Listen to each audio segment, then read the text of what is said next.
লেবু মাখা খেয়ে আমার খুব ভালো লেগেছে, তাই আজকে আবার লেবু মাখা করব। একটু ধুয়ে নিচ্ছি, এরপর ছাড়িয়ে নেব।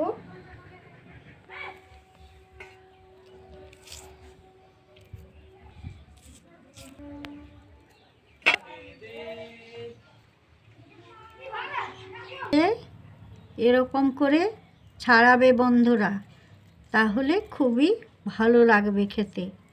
এই আমার লেবুটা ছাড়া হয়ে গেল। এবারে আমি এতে পরিমাণ মতো নুন আর লঙ্কা গুঁড়ো দিচ্ছি,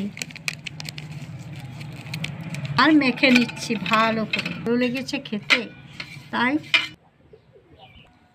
টেস্টি খেতে এত ভালো লাগছে না, খুব ভালো লাগছে।